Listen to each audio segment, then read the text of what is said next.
You are finally ready. You've done your driving lessons. You might even have the car ready. Now you've just got to sit that dreaded driving test. But you're feeling a little bit anxious. I did.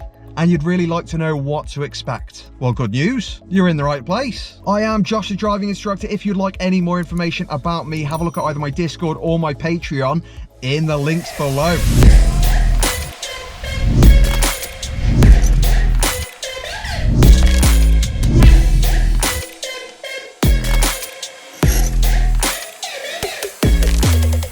The first and most important thing that you can do when you book your driving test is make sure that you double check the email. What do I mean? You need to double check that you have the right date, the right time, and most importantly, the right test center. And I know that sounds ridiculous and you're saying, Josh, why would I need to do that, you sausage? But as a driving instructor, I have arrived at driving test centers with students who have turned up at the wrong test center or at the wrong time.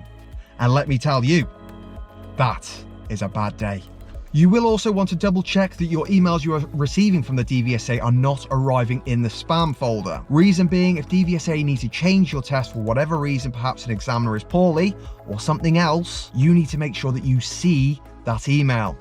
Again, so you don't arrive on the wrong day or wrong time. Now, if you have booked your driving test and it gets to driving test day and the weather suddenly seems very dodgy, it's snowing, there is a big storm coming, the best thing you can do at that point is phone the test center, just to double check that the test is on, as they do not always run tests in severe weather. You can find the number on the email that you will receive when you booked your driving test. Now, for your driving test, you are going to need 2 documents. The most important one, your provisional driving license and your theory certificate. Now, if you're going to your driving test with your driving instructor, you're likely to have an hour lesson before your driving test. My advice, use it wisely. If you know you have a particular weakness with roundabouts, perhaps your time would be best spent on some particular roundabouts that you are not fond of. If, however, you find that reverse bay parking is perhaps your weakest area, perhaps an hour on there may very well help you. Saying that, also, don't spend much more than an hour. With an hour's warm-up and 40 minutes driving on your driving test, you could very well be very tired. If you don't believe me, ask anyone that drives around for 2 hours a day. Hello? Make sure you turn your mobile off. I don't know about you, but if my mobile phone went off during a driving test, I'd want to crawl into a hole and disappear. That is a conversation we do not want to have. When you arrive for your driving test, try and arrive slightly early. I always think this is going to reduce the nerves, the anxiety that you're feeling already on the test day without worrying about being late. However, do not drive into the test center any more than 10 minutes before your driving test. This is because the DVSA run a very tight shift and you could very well impede on someone else's driving test. And if it was your driving test, you wouldn't want someone else arriving while you're trying to do your reverse bay park maneuver. Driving examiners can also get a little bit funny about this, and you don't want to telling off. Saying this, driving examiners will also allow 5 to 10 minutes of someone being late. So if you are stuck in traffic, try not to panic, although this is not guaranteed. So try your best to avoid it. Now, this is a bit of a no-brainer, but it does occasionally catch people out. When you arrive for your driving test, make sure you park facing the exit. What I mean by this is if your driving test center has a car park, make sure you reverse bay park into the car park. The last thing you want is to have to reverse out of the car parking bay at the beginning of your test, because this will not count as a maneuver. Now, currently driving examiners are expecting students to wait outside and meet them outside their cars. This means if it's pouring down with rain, you need to remember to bring a coat. Now, when the driving test examiner does arrive outside, they will call your name. When they call your name, they will expect you to be wearing a face mask, and they'll expect you to have both of your documents and your pen with you. Next, the driving test examiner is going to expect to see your provisional license. They're then going to want to compare the picture to your face. So if you are wearing a face mask, they will expect you to pull your face mask down. This is to make sure that no one else is pretending to be you and sit your driving test for you. Once they're happy with this, they will then ask you to use that trusty pen to sign this candidate declaration form. Next, the examiner is probably going to ask you how you'd like to receive the outcome of your driving test. Basically, they want to check that you're happy for them to email it you. Your answer should be yes. Why? Because it's so easy and it'll arrive within 30 seconds of finishing your driving test. This is going to give you all the feedback for your driving test, whether you passed, failed, and if you received any faults. Of course, you probably didn't. Now, whoever came with you to your driving test cannot unfortunately sit with you during the actual driving test with the examiner. They will have to wait either at the test centre or go for a coffee somewhere. Now, most test centres, luckily, the waiting room is open, although they do expect people to wear a mask, and it's not a guarantee. So again, my advice, bring a coat. So you've signed your declaration. Next, the examiner is going to introduce himself and they're going to ask you your name and where you parked. Once you give them that info, they're then going to do the eyesight test. This just involves you reading a number plate approximately 20 meters away. This is going to be a completely random number plate that's not your car. Now, if you actually fail this, the driving test will not go ahead. So if you need glasses or contact lenses, make sure they're right and make sure you've got them on. Now, it's worth being aware that this may very well change soon.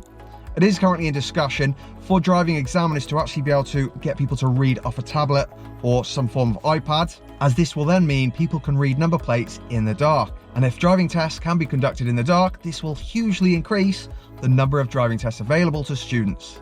Good news. So you pass your eyesight test. Next, the examiner is going to walk you to your car. They will also offer to give you some information about the test. If I were you, I'd take it. And they're just going to explain to you that during the test, you're going to be asked to perform one maneuver and possibly an emergency stop. They will also offer you some basic information just to explain that you're going to be driving on normal roads as you have with your instructor. Once you get to your car, they're very likely to ask you a tell me question. Now, if you're not sure what that is, do have a look in the description below. Have a look at the link. There are some tell me questions online with the answers all there, so there is no excuse for not revising these. If you do get the tell me question wrong, it is only a minor fault. However, you are going to look like a real sausage and you've only just started your driving test. So don't look like a sausage and revise the tell me questions. Now, at some point during your 40-minute driving test, the examiner will also ask you a show me question. Now, a show me question will be something related to your vehicle, such as, can you show me how to demist the front windscreen? Or can you show me how to clean the front windscreen?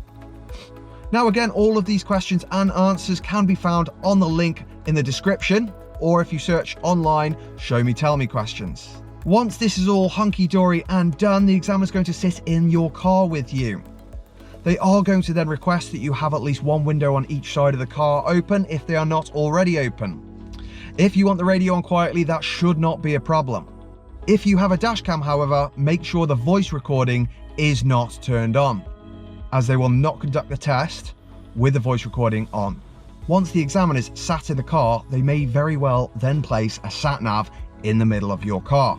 If you're in your driving instructor's car, they will also collect some details from their badge from the driving instructor. It's a bit dirty. Hooray, we're ready to start the driving test. Now, as you're about to start the test, the examiner may then very well say something along the lines of, throughout the drive, can you continue ahead unless traffic signs direct you otherwise? When I want you to turn left or right, I'll tell you in plenty of time. Move off when you are ready, please. Now, it does sound very official, and it is a very official line, and it's just so everyone is on the same page and there is no confusion for the student. Now, once the driving tests start, the examiner may very well be very quiet. This is not because they're being a meanie. This is because they want you to be able to focus. That's particularly for those first 5-10 minutes of the driving test when our nerves are at their worst. After 5-10 minutes, the examiner may very well then start up a bit of conversation. What do you normally do for a living? Where would you be if you weren't here today? Now, that's great, but if you are anything like me and you know you cannot multitask, do not feel like you have to force a conversation to continue, because chatting to the examiner is not going to help you pass your driving test. Focusing on the road is. Now, during the driving test, you can receive up to 15 driving faults and still pass. Now, driving faults are sometimes referred to as minor faults, and they are just faults that are not safety critical, such as forgetting to check one mirror, or in some situations, forgetting to signal. Or perhaps I signal too early or too late. However, if you continue making the same mistake throughout the driving test, this will very quickly turn into a serious fault. And this is very much up to the examiner's own discretion. Now, a serious fault is how it sounds. It is a fault that is dangerous and it's going to cause danger to you or to others on the road, or it's against the law.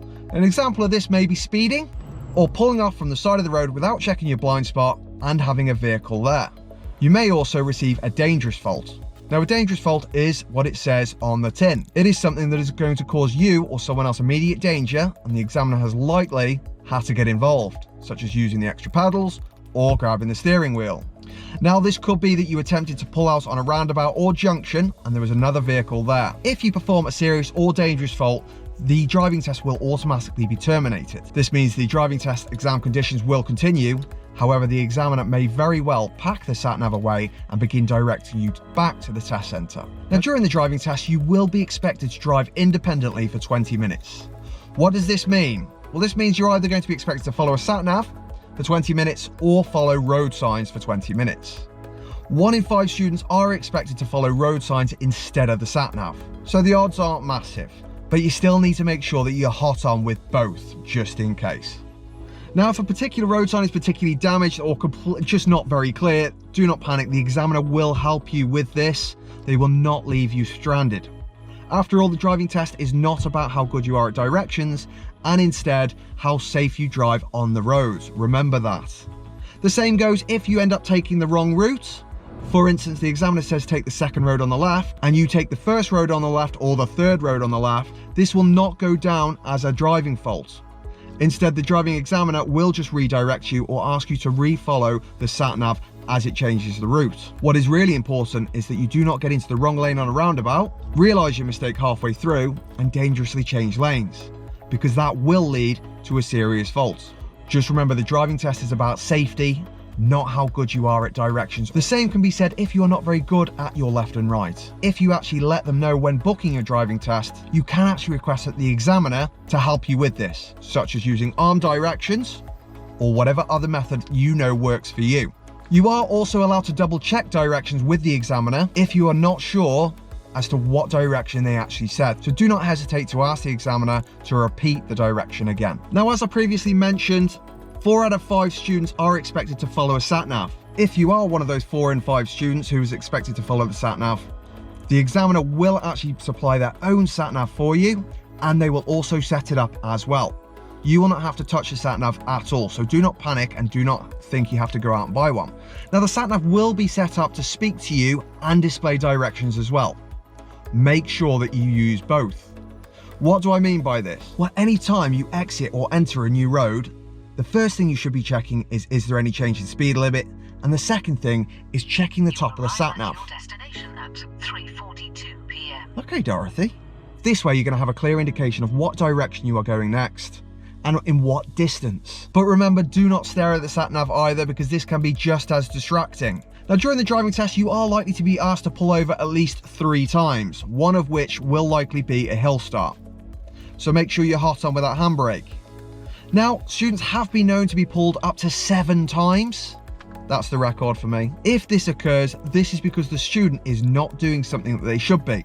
For instance, they are not kissing the parrot, which is checking the blind spot as they drive away. This is giving you a small opportunity to fix it before you end up failing your driving test. Along with being pulled over, you will be expected to perform one maneuver. Now, the maneuver could be a parallel park, a reverse bay park, a forward bay park, or pull over on the right. When you're asked to pull over on the right, you will also be expected to reverse back a couple of car spaces, but wait for the examiner to ask you to do this. As I mentioned earlier, approximately 1 in 3 students is also expected to perform an emergency stop on top of one of these other maneuvers, so be prepared for that. Now, a real top tip here is never dwell on your mistakes. What do I mean by this? Say I pull over from the side of the road here and I forget to kiss the parrot, which is check my blind spot. I could drive away safely even though there was no car there, and I could dwell on the mistake and think, oh my God, I forgot to check the blind spot, oh my God. What often occurs at that point is a dominoes effect, and I make another mistake, and another mistake, and another mistake, until the examiner gives up and calls it a day.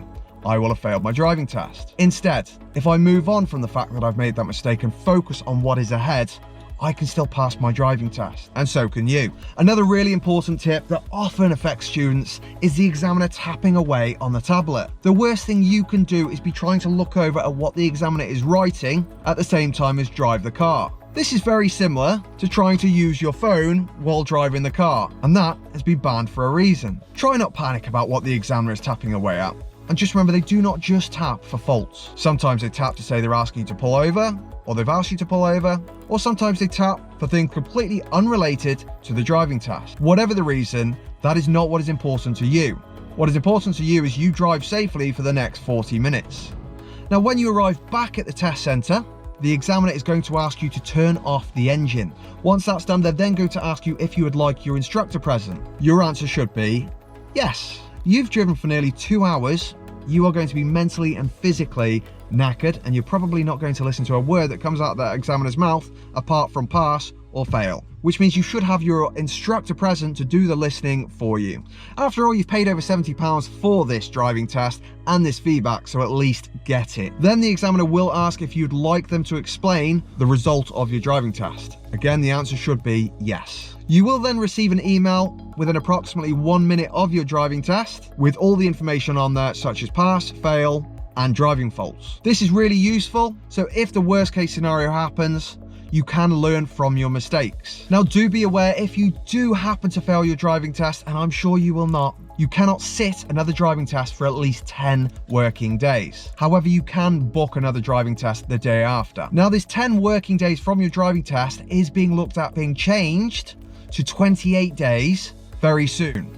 So do keep an eye out for that in case those changes do come into effect. If you have passed your driving test, you will receive a driving test pass certificate. This is proof that you are legally able to drive until your full UK driving license arrives through the post. If you arrived in your own car, you may find that you are no longer insured to drive that car, as your insurance policy was for a provisional UK driving license, not a full UK driving license. So do not try and drive home. If you're in your instructor's car, that's up to you and your instructor. Just remember, if your instructor is confident for you for your driving test, so should you be. Comment below, let me know when your test is, or if you've sat your test, did you pass or fail, and why was that? I am Josh, your online driving instructor, and as always, it has been a pleasure.